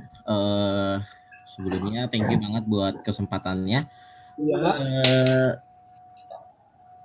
Even aku mau kasih tau, mau negasin gini sih, aku tadi kaget ya diteriakin Jehuda gitu. Sebenarnya sebut namaku saja, nggak usah pakai insan Pentakosta gitu, enggak, karena kita denominasi kan. Aku yakin di sini tuh semua bukan berasal dari GBI atau dari GSKI, pasti ada juga yang lain gitu kan. Tapi kita gunakan interdenominasi aja gitu kan. Itu lebih baik gitu, karena di komunitasku juga begitu. Even kebanyakan anak-anak GBI gitu, tapi nggak apa-apa Jehu, mungkin kamu teriakin ke Alvin aja gitu ya, nggak usah pakai embel-embelnya gitu. Seperti itu. Thank you untuk kesempatannya. Sorry kalau Vin, astaga Tuhan, sorry kalau Vin, soalnya udah jadi kayak DNA gitu. Ya nggak apa-apa. Oke, semangat. Oke, thank you Kak Randy, thank you juga Jehuda udah rekomendasi. Kalau dari aku tadi pertanyaannya bagaimana kita mengenal suara Tuhan gitu ya. Sebenarnya yang paling pertama adalah kita harus cross check lagi dengan Alkitab sebagai otoritas tertinggi dalam kehidupan orang Kristen. Kita mempercayai bahwa Alkitab, Perjanjian Lama dan Perjanjian Lalu adalah suara Tuhan dan itu adalah otoritas tertinggi dalam kehidupan kita. Tidak ada yang dapat menyaingi Alkitab. Karena itu kalau setiap seseorang berkata saya dapat suara Tuhan, maka yang paling utama kita harus cross check kembali ke dalam apakah sesuai dengan Alkitab atau memang dia berbanding terbalik gitu. Seperti itu kan banyak tuh kalau terutama di kalangan Pentakosta, karena memang aku kuliah di Petamburan dan mungkin teman-teman yang kuliah di Ekumene maupun yang mungkin akrab gitu ya, dulu kan Pak Eras juga dari Petamburan juga gitu kan, dari GBI. Banyak sekali kami juga nggak mendiskreditkan orang yang berkata saya dapat suara Tuhan gini, enggak, tapi kita harus ngecek lagi, kita yang akademis harus benar-benar menilai kembali dia itu dapat secara memang benar dari Tuhan, makanya harus dikembalikan kepada Alkitab gitu. Apakah dia cuma sekedar istilah sekarang tuh halu gitu ya. Jadi yang paling pertama tuh kita cek dulu sesuaikah dengan firman Tuhan. Yang kedua, apakah suara Tuhan itu memang mendatangkan damai sejahtera buat diri kita sendiri terutama gitu ya. Kalau kita aku kayaknya dapat suara Tuhan, tapi saya nggak terlalu suka dengan orang yang misalnya nih ya, mau aku punya pasangan Tiara, terus waktu aku mau nembak Tiara belum jadian, kata Tuhan kamu jodohku loh ya. Aku nggak suka yang kayak gitu. Sejujurnya I hate that gitu. Aku nggak suka yang model kayak gitu. Jadi bawa-bawa nama Tuhan, bawa-bawa suara Tuhan untuk nembak seseorang. Saya harap di sini tuh nggak ada ya, apalagi Jehuda ya. Jangan ya Yehuda ya, jangan nembak orang pakai suara Tuhan gitu. Kayaknya kekuatan paling ampuh gitu ya kan, kekristenan pakai suara Tuhan gitu. Aku nggak terlalu suka itu. Kenapa? Karena itu beda cerita lagi ya. Mungkin nanti sharingnya beda lagi. Tapi yang kedua adalah gunakan damai sejahtera. Nah, ketika kita dapat suara Tuhan buat diri kita sendiri atau tentang orang lain, biasanya itu mendatangkan damai sejahtera buat kita, termasuk buat orang yang mendengarnya. Jadi ketika kita dapat pesan profetik, jadi memang kami mempercayai adanya pesan profetik, tapi apakah pesan profetik itu mendatangkan damai sejahtera buat orang lain? Kalau cuma mendatangkan penghakiman buat orang lain, mendatangkan rasa orang lain tuh jadi kayak nggak nyaman, nggak damai sejahtera sama suara Tuhan yang kita terima gitu. Kita kayak di justice gitu. Saya rasa mungkin perlu dicek ulang kembali seperti itu ya. Dan dua hal aja kali ya yang aku bisa, ada banyak mungkin biar teman-teman punya inspirasi yang lain gitu. Nanti habis lagi sama aku gitu kan, udah diambil sama Calvin, katanya saya sama Calvin. Nah kan Kak Randy nggak suka yang begitu, sama semua kan. Jadi aku ambil dua saja, sesuai dengan Alkitab sebagai otoritas tertinggi, karena suara Tuhan atau suara nabi-nabi masa kini atau yang disebut profetik itu, suara profetik itu otoritasnya tidak sama dengan otoritas firman Tuhan. Jadi pesan Tuhan mereka, dibilang suara kenabian ataupun suara Tuhan yang mereka dapat, para nabi-nabi masa kini seperti itu ya, pesan Tuhan buat mereka tidak sama dengan otoritas Alkitab. Sebab pesan Tuhan dari mereka tuh harus diuji kembali. Alkitab bilang ujilah segala sesuatu. Ujilah segala sesuatu, bahkan roh itu harus diuji juga. Karena memang pesan Tuhan itu dapatnya dari dunia supranatural dan kita juga harus uji. Karena seringkali iblis menggunakan sarana yang sama. Saya sangat diberkati sampai hari ini saya masih punya bukunya. Jadi Pak Eras itu dulu ya ada di majalahnya tuh, sebelum Truth ya. Aku lupa itu yang paling lama banget. Tapi sekarang ada bukunya, itu buku yang tipis gitu ya. Jadi penyesatan terselubung di dalam gereja ya. Aku suka banget buku itu. Itu aku beli dan aku simpan. Aku jadiin bahan untuk aku sharing kemanapun. iblis bisa menggunakan dunia, iblis itu datang dari dunia roh, dan dia bisa menggunakan dunia yang sama untuk menyesatkan banyak orang. Apalagi pakai di mimbar gitu, pakai pesan Tuhan dan sebagainya. Itu menurut aku ya satu pelajaran penting banget buat kami yang anak-anak akademis atau anak-anak seminari atau anak-anak Pentakosta terutamanya, untuk benar-benar menguji apakah suatu pesan yang disampaikan itu memang alkitabiah atau memang itu ada unsur terselubung di dalamnya. Jadi dua hal ini disesuaikan dengan firman Tuhan, dan apakah suara itu mendatangkan damai sejahtera atau enggak, itu sebagai cross checknya, apakah suara itu datang dari Allah atau enggak.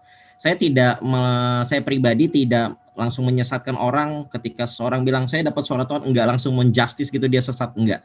Semuanya harus diuji dengan waktu juga, semuanya diuji kembali, karena waktulah yang akan membuktikan bahwa dia benar atau tidak. Soalnya saya punya prinsip gini sebagai penutup, prinsip Gamaliel. Kalau dia yang mengatasnamakan suara Tuhan, terus kita hakimi, langsung kita nilai, langsung seketika kita nilai. Saya pakai prinsip Gamaliel. Kalau dia datang dari manusia, suara pesannya itu akan berakhir, dan orang itu akan kena akibatnya, konsekuensinya, karena mengatasnamakan Tuhan. Tapi kalau dia datang dari Allah dan saya langsung lekas segera menghakimi, itu bukan dari Allah, ternyata itu datang dari Allah, bisa jadi saya melawan Allah. Kan itu Gamaliel bilang kan, ketika para Sanhedrin bilang untuk membereskan pengikut Yesus kan, kalau datang dari Allah kita akan melawan Allah, tapi kalau datang dari manusia dia akan hilang dengan sendirinya. Itu aja dari aku. Thank you Kak Randy, thank you Jehu, selamat, semangat. Insan Pentakosta satu ini nih. Thank you juga Calvin. Sorry kalau misalnya pakai itu ya Kak. Ini soalnya ya balik lagi aku bilang DNA-nya tuh melekat gitu. Oh, thank you ya Brother Alvin. Saking melekatnya Calvin.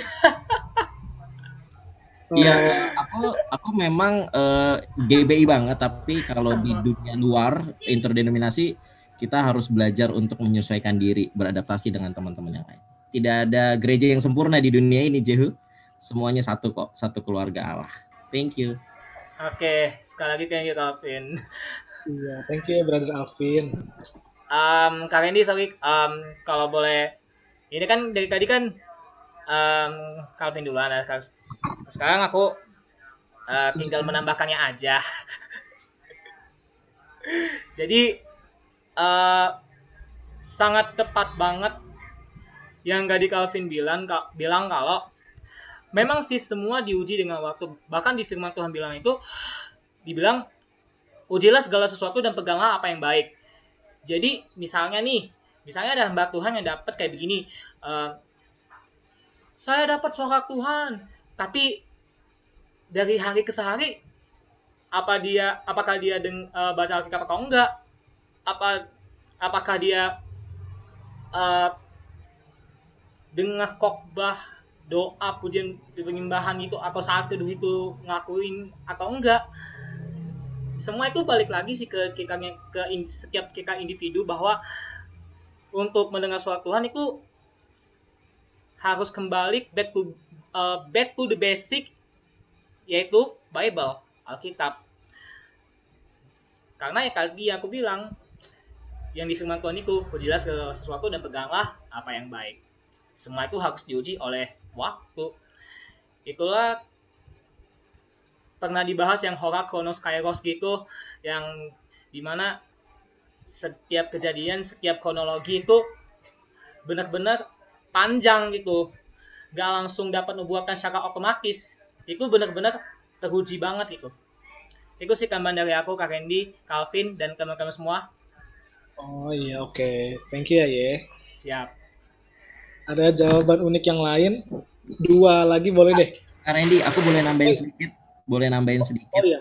Oke, ya, boleh. Tadi aku lupa gitu. Jadi suara Tuhan, aku sendiri percaya suara Tuhan itu masih bisa kita terima hari ini, baik itu pribadi maupun buat korporat. Seperti itu ya. Kalau korporat kan prophetic gitu ya, tapi kalau pribadi itu rema buat kita masing-masing. Jadi aku sendiri pribadi percaya bahwa Allah atau Roh Kudus masih sampai hari ini masih sanggup dan masih mau berbicara pribadi lepas pribadi kepada kita. Hanya saja ketika itu dibawa ke korporat, dibawa untuk disaksikan ke orang lain, itu harus diuji kembali sesuai dengan apa yang tadi aku sebutkan dan Jehu sebutkan. Thank you ya Kak. Oh iya, oke deh. Thank you Alvin. Ada lagi jawaban yang unik, teman-teman. Jadi bagaimana kita bisa memverifikasi itu suara Tuhan atau enggak pada saat kita memilih keputusan, melakukan sesuatu. Apakah yang pilihan kita ini tepat? Suara Tuhan atau bukan? Apa yang Tuhan mau atau enggak? Ada jawaban unik lain dari Bella Enerstin atau yang lain? Yosef, Bella, Brother Nandes, Jan.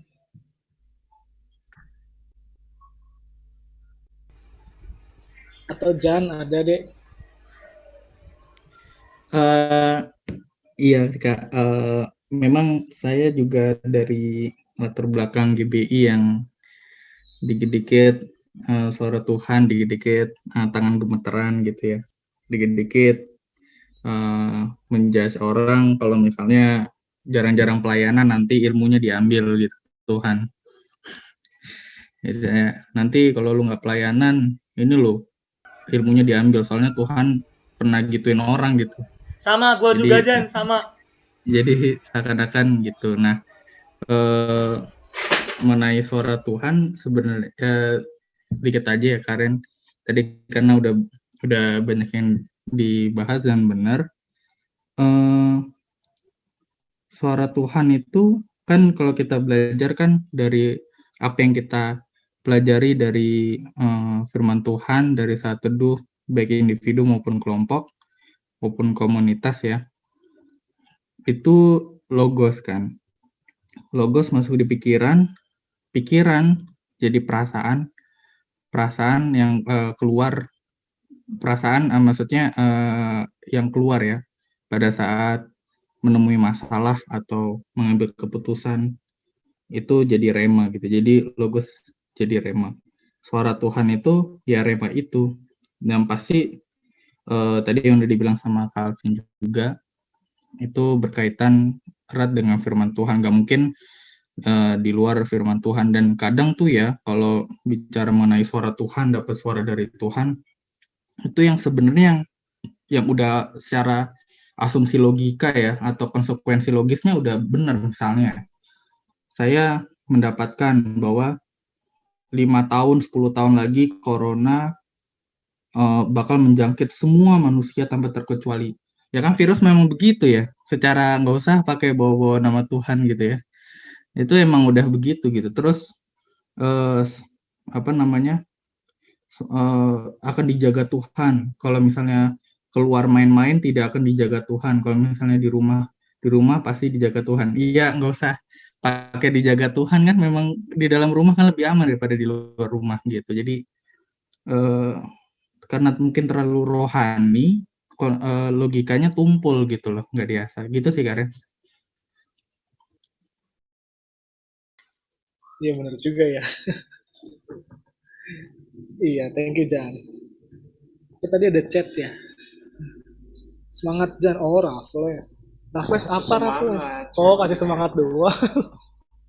Ada nggak Raffles? Gimana kita bisa tahu suara Tuhan? Verifikasinya apa?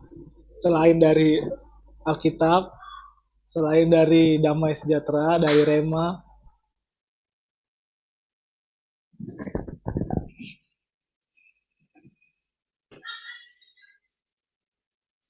Coba ulang dikit lagi Bang. Bagaimana kita bisa memastikan itu suara Tuhan atau enggak dari yang setiap kita lakukan? Berasal dari Tuhan gitu, arahan Tuhan. Bahwa ini harus gue lakukan.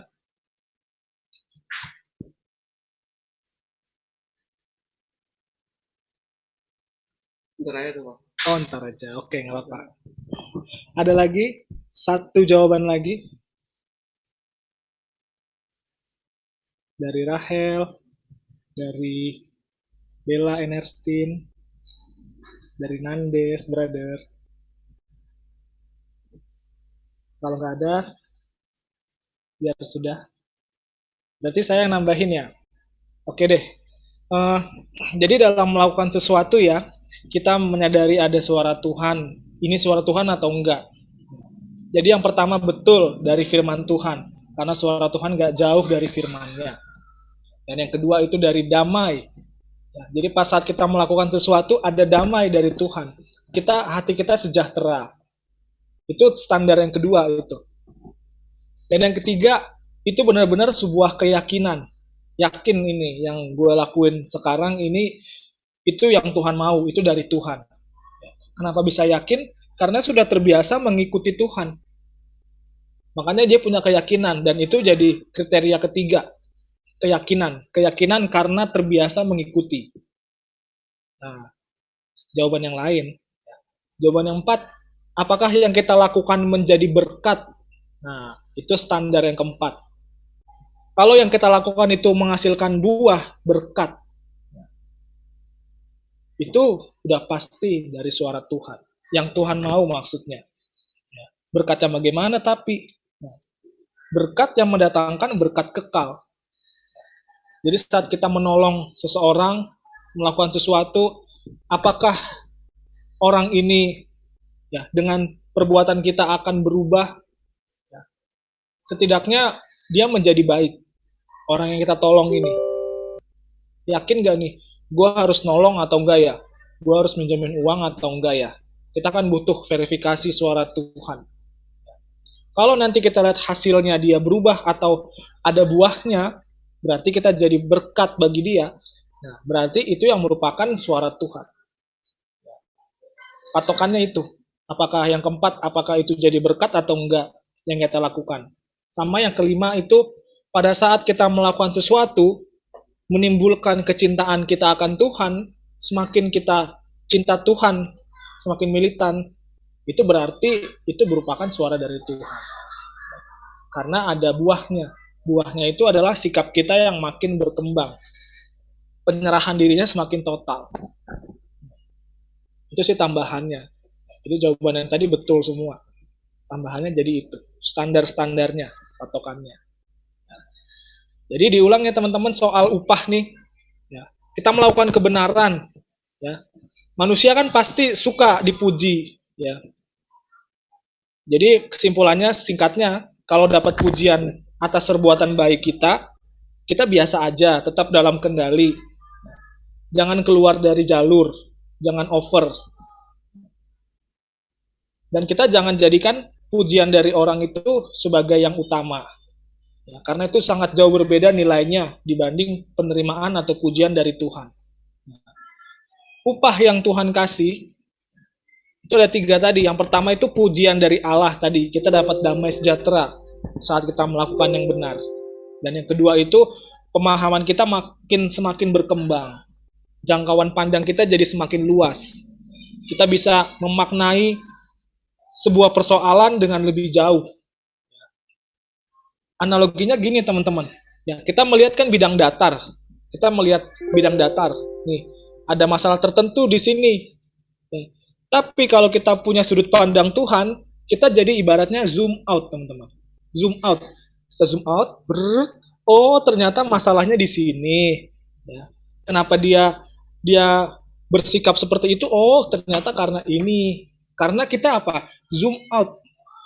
Kita melihat dari sudut pandang Tuhan, dari kacamatanya Tuhan. Zzz. Kita melihat, oh, permasalahannya di sini. Ya udah, aku maklumi. Itu singkatnya sih gambaran yang sangat mudah menurut saya sih untuk teman-teman bisa paham.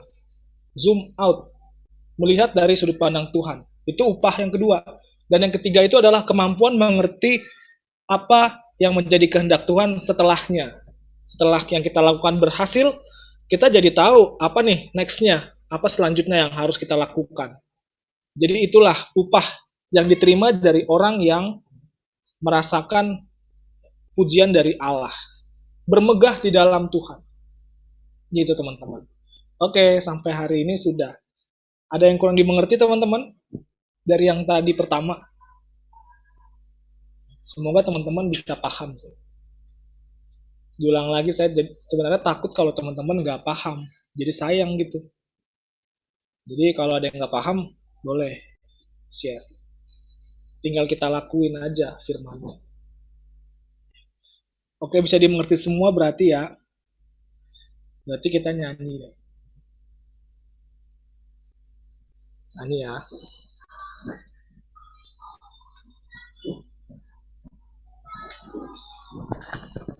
Ada lagu yang pas nggak, Well? Dari Noel.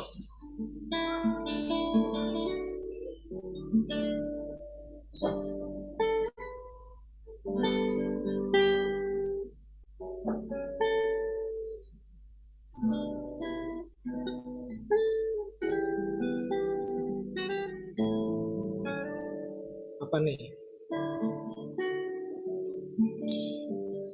Atau ku berharga di matamu bisa. Atau yang lain yang cocok.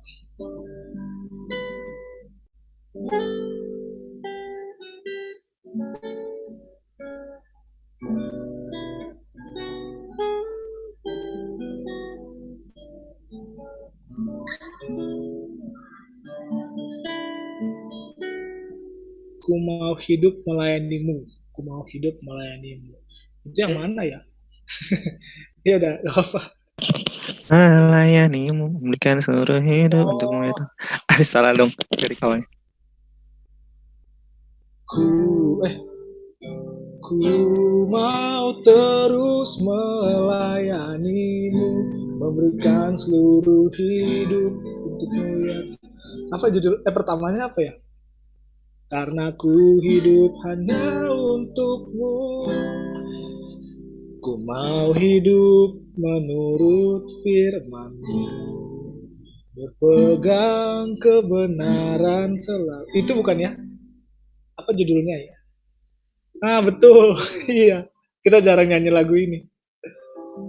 Kita nyanyi ya, teman-teman. Diharapkan teman-teman fokus dan serius.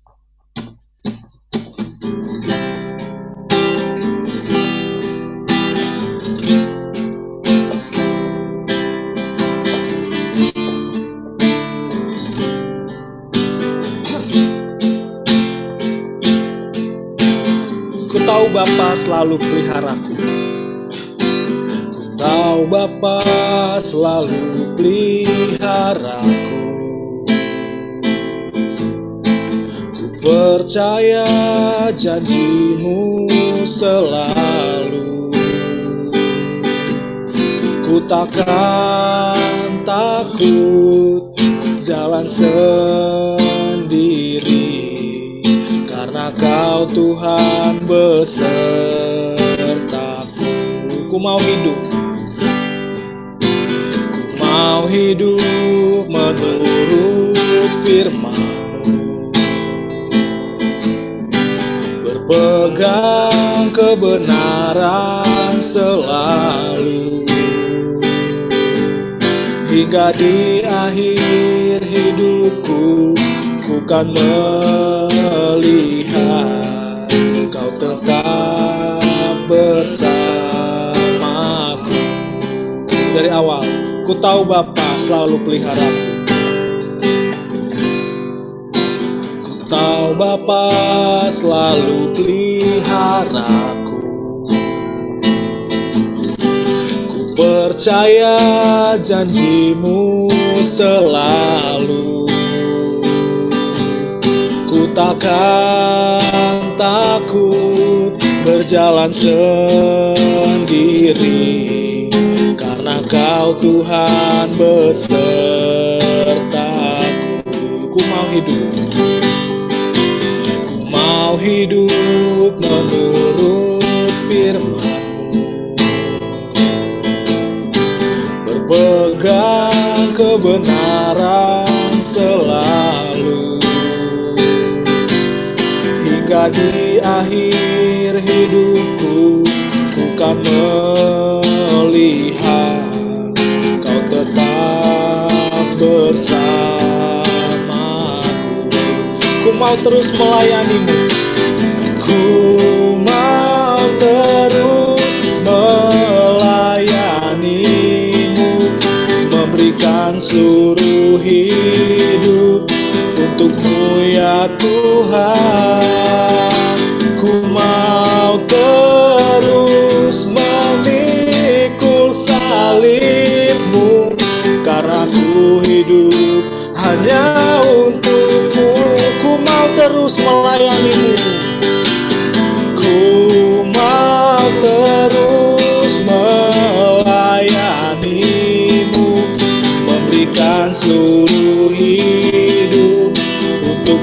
ya Tuhan.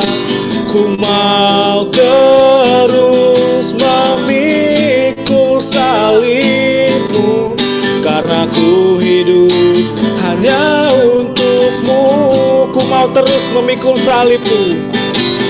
Ku terus memikul salib-Mu, karena ku hidup hanya untuk-Mu. Ku mau terus hidup, ku mau terus memikul salib-Mu, karena ku hidup hanya untuk-Mu. Kita tolong Noel doa tutup deh. Tolong doa tutup. Mari bersatu dalam doa. Terima kasih ya Abah ya Bapak atas kebenaran yang Kau percayakan kepada kami, sehingga kami bisa belajar ya Tuhan. Bantu kami Tuhan, agar kami bisa serius Tuhan, bisa mengerti isi hati-Mu Tuhan, bisa mencari penghargaan dari-Mu ya Tuhan. Kami tidak mencari penghargaan dari manusia ya Bapak, melainkan dari-Mu saja Bapak. Terus tuntun hidup kami Tuhan, tuluskan hati kami. Dalam nama-Mu kami ucapkan syukur. Amin. Oke, amin. Thank you Noel. Terima kasih untuk teman-teman yang udah join. Tetap setia teman-teman ya. Jadiin yang teman-teman bilang di awal tadi itu sebagai pedoman teman-teman. Jadi teman-teman merasakan puas ya, karena teman-teman dikasih penghargaan sama Tuhan. Kenapa kita bisa sampai sekarang itu jawaban teman-teman itu Tuhan sudah lihat dari kejauhan sana. Semoga teman-teman tetap setia sampai kesudahannya. Bukan ketinggian kok ini kita beneran. Kita serius bertumbuh bareng-bareng. Makasih teman-teman ya yang udah join. Selamat menjalani hari dan jaga kesehatan lahir batin. Ya.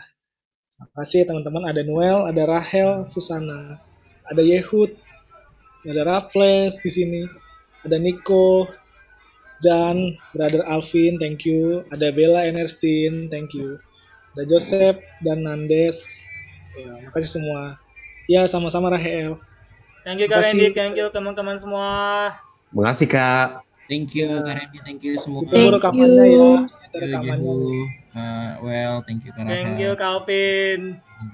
Kak Jan, Kak Raffles, thank you, God bless. Terima kasih juga Calvin. Iya.